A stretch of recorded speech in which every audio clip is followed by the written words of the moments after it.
Hi guys, my name's Shiels down here at Trafford Golf Centre in Manchester, and today I've got my hands on the new Nike Covert VRS iron. This is the 2.0 range, and it's the new design, and it's the one that's kind of the more aimed at the high to mid handicap level. This, when tested last year, went very long, so it's interesting to see how far this will go. The design features, they seem to have shaved quite a lot off the back. It's not as bulky as it was. The old Covert was really bulky, certainly at the back. They seem to have shaven that off. They've given it an awesome facelift at the back. It really does look something special. It's got next core face technology, so thinner face, so for faster ball speed apparently. You know, they all say that. Also, the centre of gravity has been zipped all the way down to the base of the golf club to help that golf ball stay up in the air for a little bit longer and to help you guys hit it further. Like I said, this is their forgiving range, so it's an iron that is aimed with plenty of forgiveness in mind. So on off-centred hits, it's supposed to twist left, and that's why it's got this big toe and heel kind of weight in there, a bit like they did with the design of the drivers.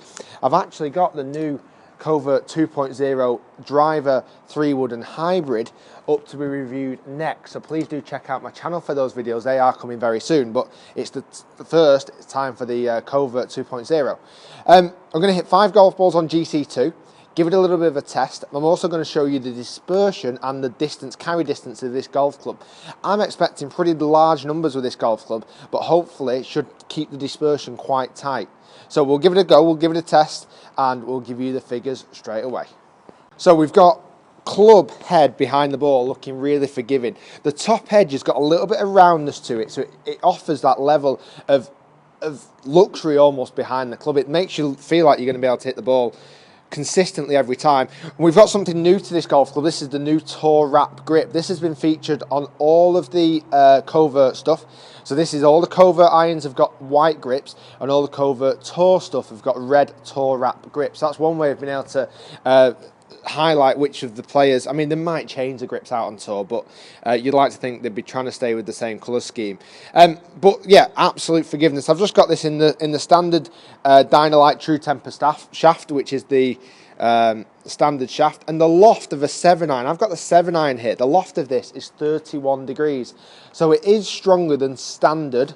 What is standard anymore, I don't know, because we tried the X-Hot 2 X2 Hot last week, and that was going ridiculously long, but the loft of that was 30, so it's 1 degree stronger than this. So it'd be interesting to see what this bad boy does compared to that now. Right, let's give it a test. It does look nice. I just don't know if it's going to go quite as far as the old one. I say a normal 7-iron for me is about 168, so we'll see how far it's going for that.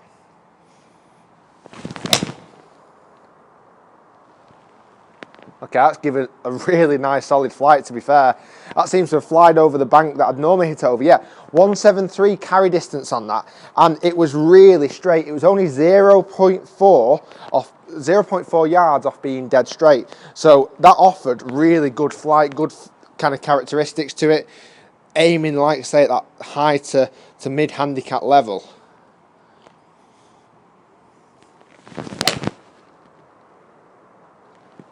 And it launches quite low, but it stays up in the air forever. Didn't seem quite as far. No, 173 again, exactly the same yardage, and only 1.3 yards offline. It's launching out there at about 17, so it's got a low launch, but then it's getting right up in the air. It really is going an awful long way after that.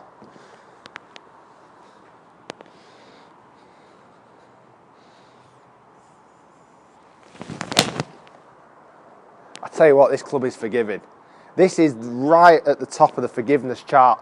I didn't feel like I hit that great then. 177. It might have gone a bit further left.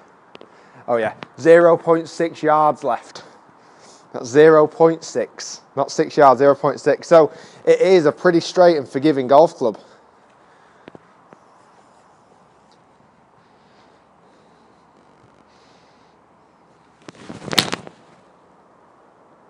Little tiny bit out the heel. So we'll see how far that one's still travelled. It seems like it's still gone a long way. Still 169, so not too bad. And interestingly, the ball speed is quick. The ball speed is quicker than what I would normally hit. Like I said, I've got the Ping S56s at the moment, as you know, and my normal ball speed for a 7-iron is about 121. This is giving me an average of 125 at the moment.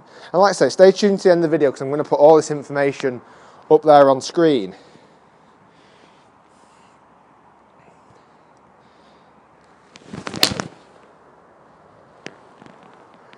Oh, that, honestly, that is really, really nice. And it gives some nice feedback. 173 and only 2 yards on offline. I tell you what, this is a forgiving golf club. It really is forgiving. So I'm going to throw the data up on screen for you there now for the Nike Covert VRS 2.0 iron, and we'll have a look at some of the data. So if we look across the columns here, we've got ball speed on the left side, and that's averaging at 126. That's fast.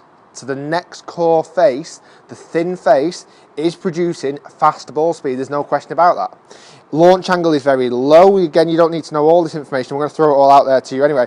So normal tour average for a 7-iron is about 17, so that's pretty good. This is the interesting one. The peak height was 37 yards up in the air.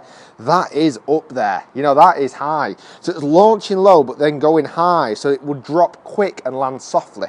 And it'll stay in the air nicely as well. Carry distance was an average of 173. And what's really important there is that my shortest one was only 4 yards less than average. And my longest one was only 4 yards longer than average.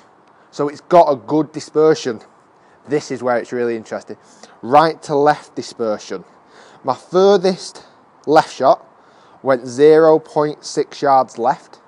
My furthest right shot did go 9.4 yards to the right, but not much. You know, that would still be hitting a green really nicely. So the dispersion on this golf club is pretty awesome. Guys, that is the Nike Covert VRS 2.0 iron. That is good. You know, that if someone said to me, right, Rick, you've got to go and play on tour next week, first off, apart from panicking and bricking myself, I would get these in the bag. These are a club that's going to offer so much forgiveness when I'm out playing. Is it a club that I would use? I'm not sure. You know, as a better player, so to speak, do I want so much cavity behind the ball? Probably not as much as this. But for a golfer who's after a club that offers the most forgiveness, I mean, this is forgiving, and it's long, and it's easy to hit, and it looks quite nice, and it's from Nike. This could be it. You know, this could be really one that you should be testing. I'm also, guys, going to test this up against the speed blade, so the TaylorMade speed blade. I think it might lose in distance because the speed blade was massive. I'm definitely not going to test it up against the X2 Hot because it would lose against the X2 Hot. If you've not checked my video out for that, please do check out my channel. You can see that. But I think that would get rinsed only because it's a degree stronger. But guys, that was my review today of the Nike 2.0 Covert. Do check out my channel for the hybrid, the 3-wood and the driver reviews, and hopefully that's given you a bit of information to see if you want to test this bad boy. But it's long. It is long and straight. Nice, I like it, Nike. Well done.